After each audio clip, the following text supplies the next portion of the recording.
ngicela sibuyele emuva upolice commissioner usamile emagameni akhe lawa wokuthi ngenkathi laba bekhonjwa belingekho iphutha nanokuthi akhona amanye amacala abambandakanyeka kuwona uthini umndeni. Ngiyabingelela mntanami, ngibingelela umphakathi wonke. Cha, mina angigculiseki ngalokho okushiwo khomsha. Kodwa manje kungiphatha kabi mangaba lethe ekhulunywa umuntu omkhulu kangaka ekhuluma ngento enganasiqiniseko sayo ngoba akaze efike kwakhona lapho. Izingane zami zahlala laphana zidutshulwe ngo-11 kwaze koshaya o-10 ebusuku lokho kuthiwa kulinde yena ukhomsha yabo wangafika. Amaphoyisa engafuni ukuthi umndeni usondele lapho ubaxosha. Akungiphatha kabi kakhulu yilokhu ukuthi bafike bayimisa imoto. Bebemisa imoto yami imoto. Basarenja abafana baphuma bo4 baphumela ngaphandle baphakamisa izandla balaliswa phansi. Emase belaliswe phansi bayadutshula. Umdubula kanjani umuntu engadli? Yabo akulona iqiniso ukuthi izingane zayidutshulwa ukuthi zadubula.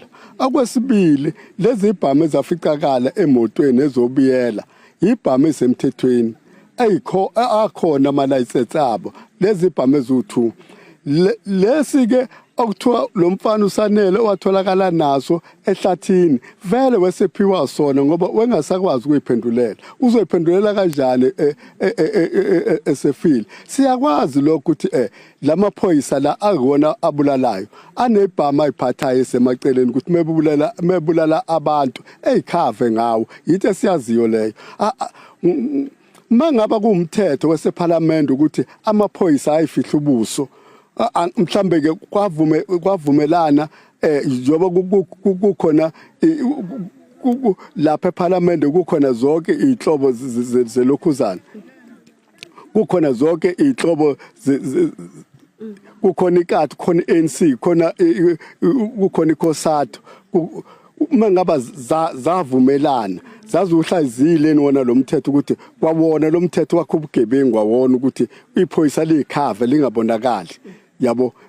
Wena ke ngisho noma ke wena iqobo lakho ungasona isigebengu usuzohlala uthukile uma ubona umuntu oyikhavile ngoba wazi ukuthi uzokudubula lo muntu yabo. Asiwazi lo mthetho ngisho ngasikhathi sobandlulo asikaze subone umthetho onjalo ukuthi iphoyisa linelungelo ukuthi likhave lingabonakali. Ubaba uthi bebeyikhavile umethi beyikhavile usho ebusweni yebo ngisho ebusweni. Nikuthatha phi baba lokho ukuthi bebeyikhave ebusweni? Kuyabonakala ezinkundleni zokuxhumana ukuthi bebeyikhavile ebusweni. Siyabonga kakhulu baba, siyabonga. Thaba bamehlisa. Hayi undaba bengamshayi nangithi. Hayi bamehlisa. Babethi babekhuluma naye ewindini. Ongenzeka. Ngoba ngeke yabo undaba ukhona. Yabo kumasipha babezosukuma bonke laba kuleli thetho ephezulu. Babezobaleka ngeke. Ngizathi akekho undaba la. Ethi uzowashatini lapha phansi. Babili labo bantu ushaya. Ngathi ushatini yena oqhamalazela undaba. Ngathi uthi ushatini akalalanga phansi ngesizo.